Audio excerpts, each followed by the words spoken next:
चमकपुर गांव में गोपाल नाम का एक लड़का रहता था। उसकी सौतेली माँ और बाप ने उसे घर से निकाल दिया था। उसकी सौतेली माँ ने सब कुछ अपने और अपने बच्चों के नाम पे कर रखा था और गोपाल को हिस्से के नाम पे 3 गायें दे रखी थी। गोपाल पढ़ा लिखा तो बहुत था, पर नौकरी ना मिलने के कारण उसने सोच लिया था कि वो अब उन तीनों गायें की खूब देख रेख करके उनसे जो दूध मिलेगा उसे बेच के अपना कारोबार चलाएगा। अब मैं बिल्कुल अकेला हो गया हूँ। गौ माता, तुम तीनों के अलावा मेरा अब कोई भी नहीं है। बस मेरा घर चलाने के लिए तुम तीनों को मेरी मदद करनी होगी।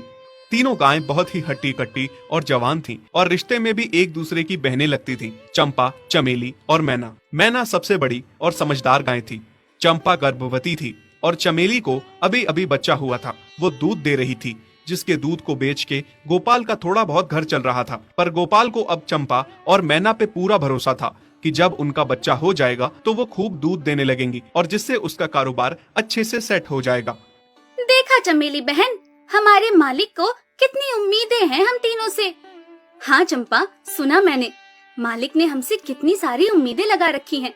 और उम्मीद रखे भी क्यों ना, कितना समय खर्च करते हैं मालिक हम पे और कितनी सेवा करते हैं हमारी, कितना खिलाते पिलाते हैं हमें।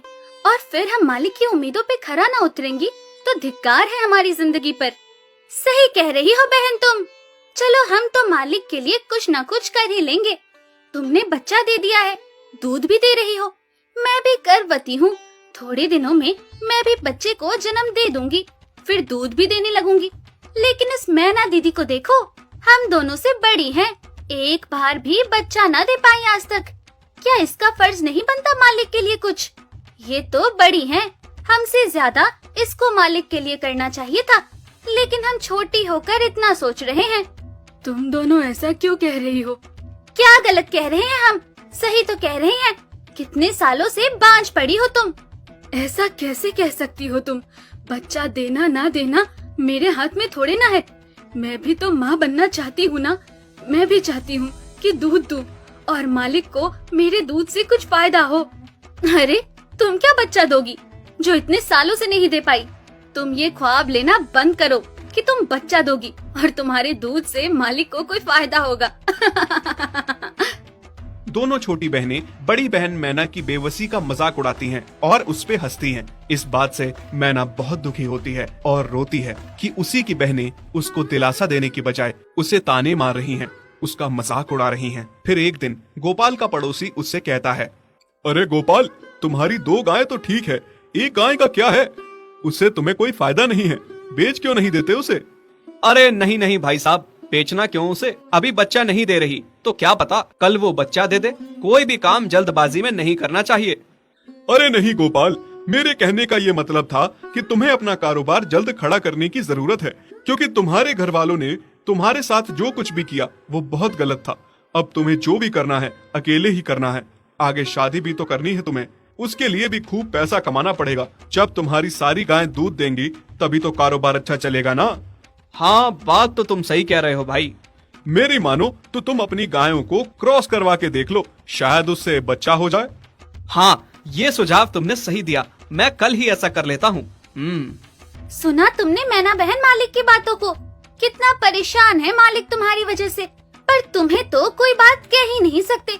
झट से बुरा जो मान जाती हो तुम। मैना ये सब सुन के बहुत दुखी होती है, पर करती भी क्या, उसके हाथ में कुछ नहीं था। गोपाल ने मैना को क्रॉस करवा के भी देखा, पर उसका भी कोई फायदा नहीं हुआ। गोपाल, जो सुझाव मैंने तुम्हें दिया था, क्या वो तुमने आजमाया? हाँ भाई, वो भी करके देख लिया, पर उसका भी कोई असर ना हुआ। ये गाय किसी काम की नहीं है गोपाल, मेरी मानो तो इसे बेच दो। मैं सोच रहा हूँ एक बार फिर से क्रॉस करवा के देखता हूँ, शायद कोई बात बन जाए। देख लो, पर मुझे नहीं लगता।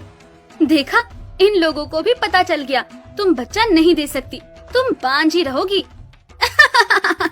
सही कह रही हो तुम दीदी, इतने जतन करने के बाद भी बच्चा नहीं हो रहा तो अब क्या होगा?